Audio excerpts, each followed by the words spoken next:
You teach people how to treat you by what you tolerate. Tony Gaskins. You're kind. You're the one who listens. Who stays loyal. The one who never asks for too much. And still, life doesn't reward you. You give love, you get ignored. You work hard, others get promoted. You support everyone, but when you fall, no one's there. Why?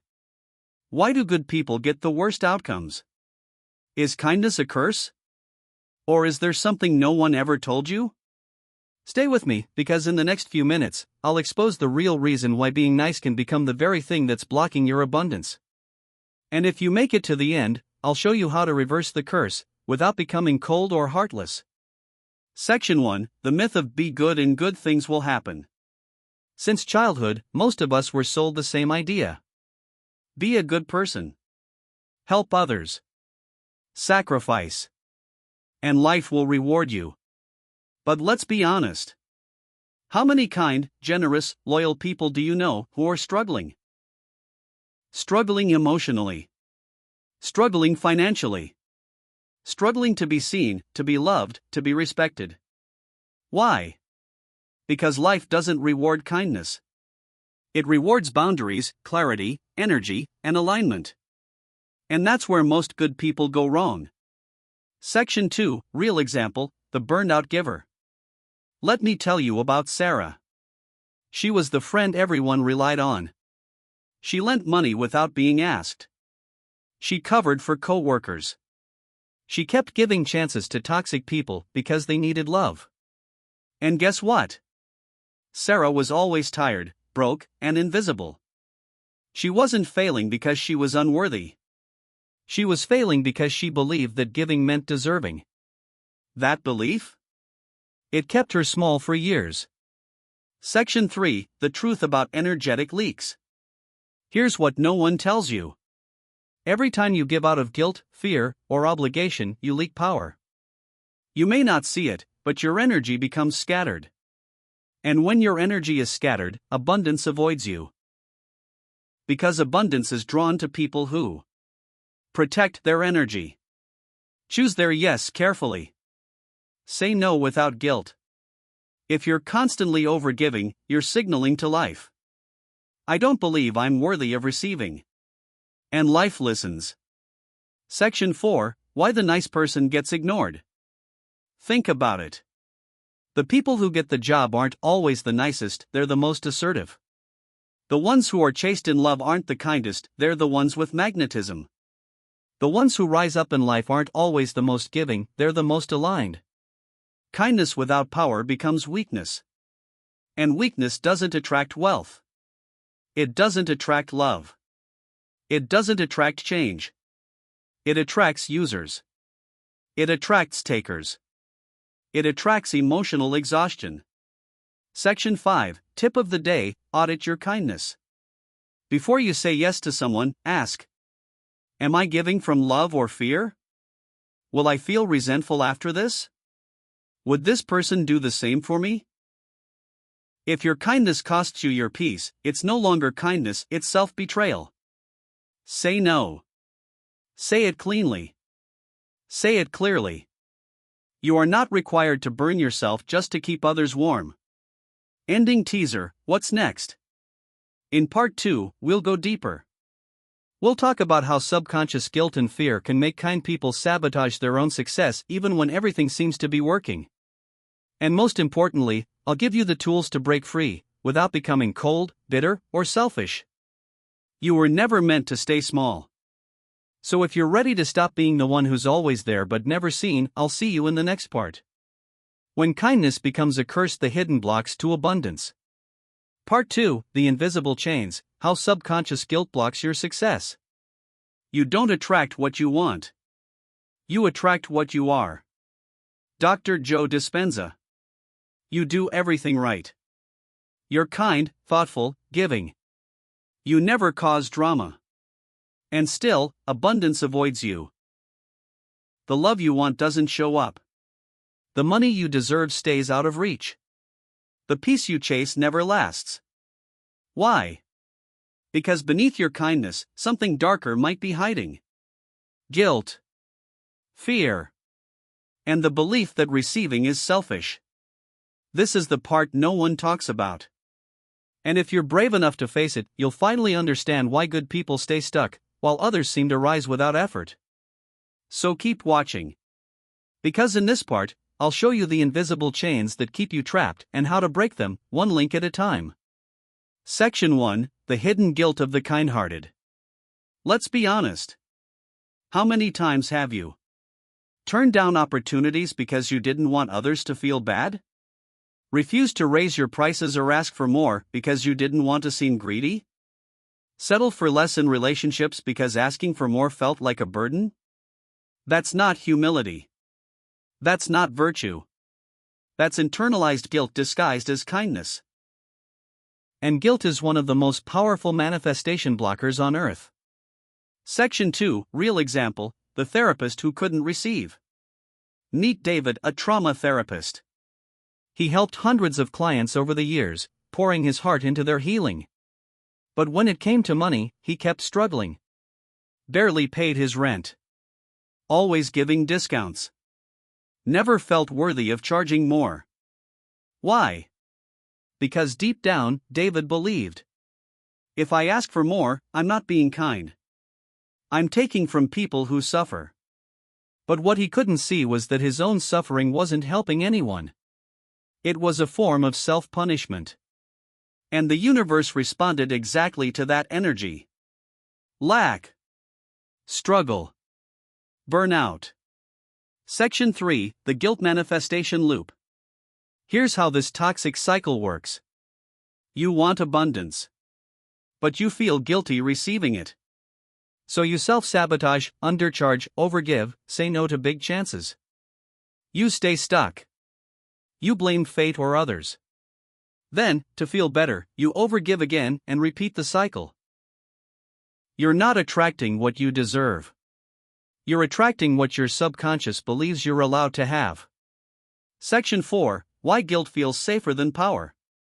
Here's the painful truth.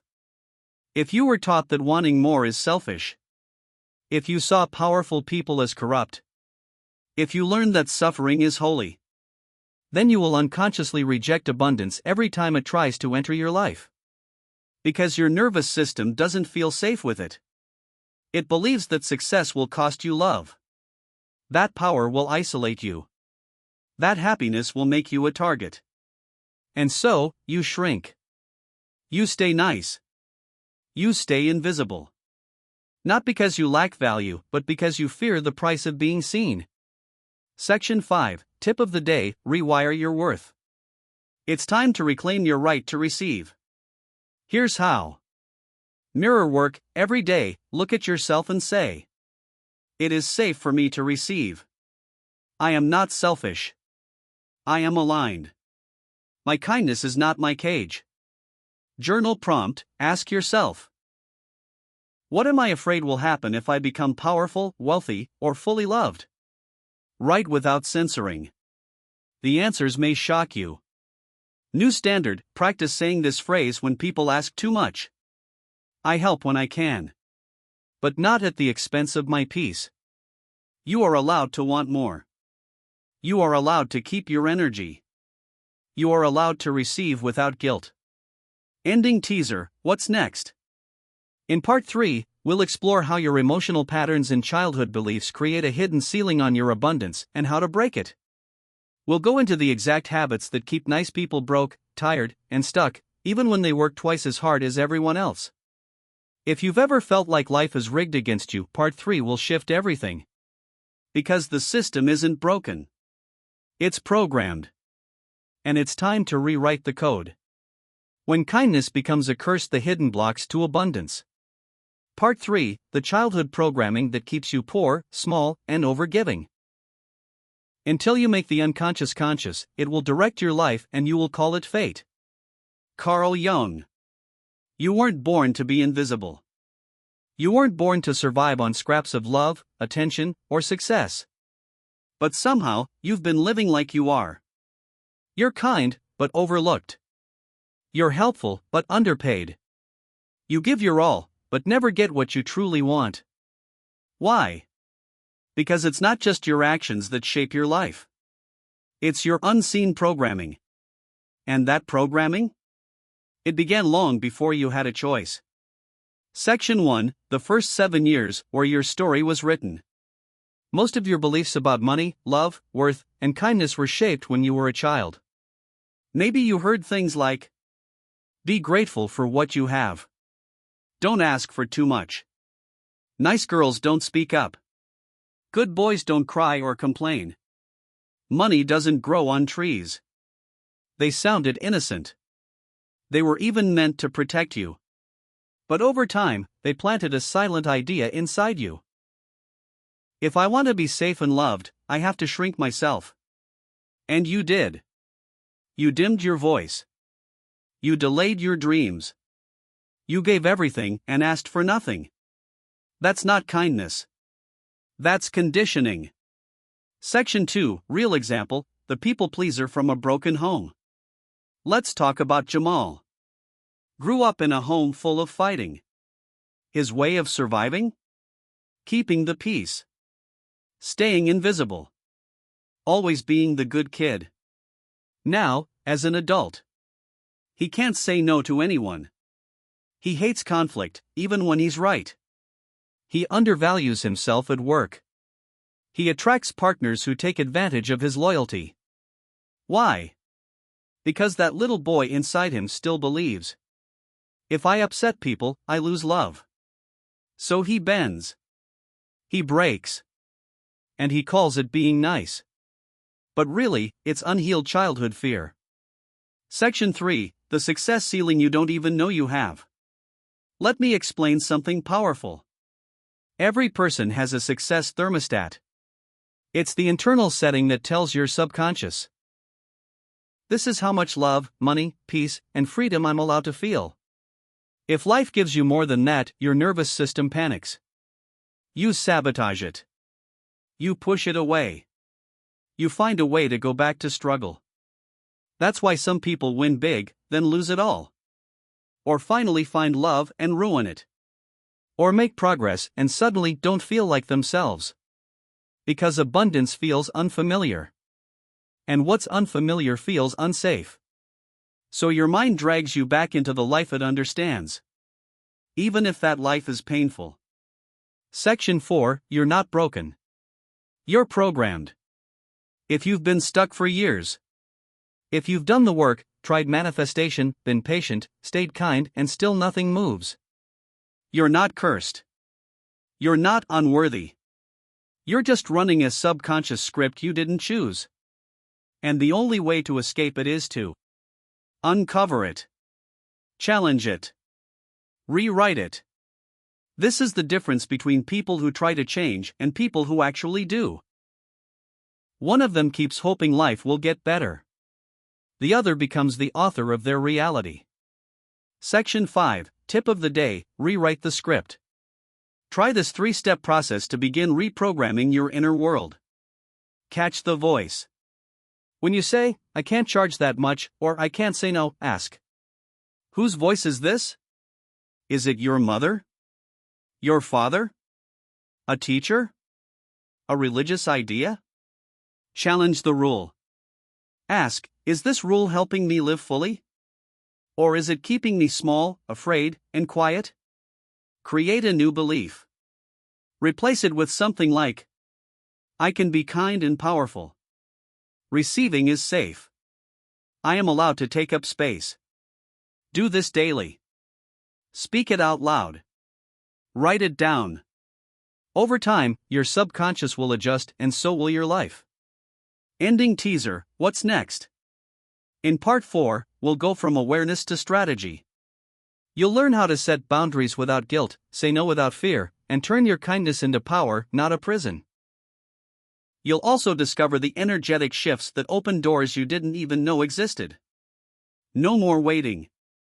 No more hoping. It's time to rewire, rise, and receive. I'll meet you in the final part. Part 4, turning kindness into power, break the pattern and receive fully. The world gives to the bold, not to the silent martyrs. Unknown.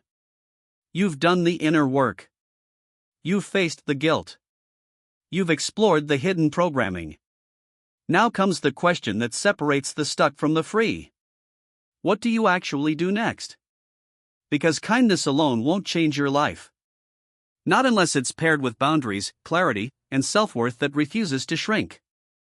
In this final part, I'll give you the exact steps to flip the script so your kindness becomes a magnet for abundance, not a cage of self-sacrifice. Stay with me until the end. Because this part? This is where transformation truly begins. Section 1: Kindness without boundaries becomes self-destruction. Let's get something straight. Being nice does not mean being available 24/7. Being giving does not mean being used. Being loyal does not mean being silent when you're hurt. Without boundaries, your kindness will attract users, not friends. Takers, not partners. Employers who drain you. Situations that reward your silence, not your value. And here's the kicker. The world reflects how you treat yourself. If you keep saying yes to things that exhaust you, the universe assumes that's what you want more of. Section 2: Real example: the teacher who finally said no. Noura was a teacher who stayed late, covered for colleagues, and worked weekends without extra pay. Her boss praised her endlessly, but never promoted her. She watched less talented co-workers rise because they asked for more. She never did. One day, she read this: "Your value isn't in how much you give. It's in how much you respect what you give." That hit her. She started saying no. She stopped apologizing. She set clear hours. Within 3 months, she was offered a management role. Why? Because the moment she respected herself, others did too. Section 3: Power habits for kind people who want more. If you want to stay kind, but no longer stay broke, invisible, or drained, adopt these 5 power habits. Practice saying no without an explanation. That doesn't work for me. That's it. No guilt. No excuse. No story. Put your energy first in the morning. Don't wake up to serve others before serving yourself. Meditate. Walk. Reflect. Claim your energy before the world takes it. Charge what you're worth. Undercharging isn't humble, it's harmful. It teaches people your energy is cheap. Set a standard, then stick to it. Let others be disappointed. You're not responsible for everyone's emotions. If someone is upset because you said no, that's their growth edge, not your guilt. Track what you tolerate. Every time you say yes to something that drains you, write it down. After a week, look at the list. Then burn it. And stop living like that. Section 4: Kindness with standards attracts higher reality. When you elevate your standards, you activate new frequencies of opportunity. The universe doesn't respond to what you wish for. It responds to what you allow. And the more you say no with clarity, protect your time, speak your truth, ask for what you want, the more abundance will meet you. Because now, you're aligned. You're not leaking energy. You're not performing for approval. You're radiating self-respect. That energy is magnetic. Section 5: Final tip: Redefine kindness. Ask yourself, what if kindness isn't about giving everything? What if kindness is also about saying the hard truth with love? Protecting your peace? Refusing to enable toxic behavior? Choosing yourself so others can learn to do the same? That's real kindness. That's conscious love. That's how you rise, without guilt, without apology. Final call: what now? If this series opened your eyes, remember this. You were never the problem. But you have the power to change the pattern. You don't need to stop being kind. You need to stop believing that kindness means sacrificing your life.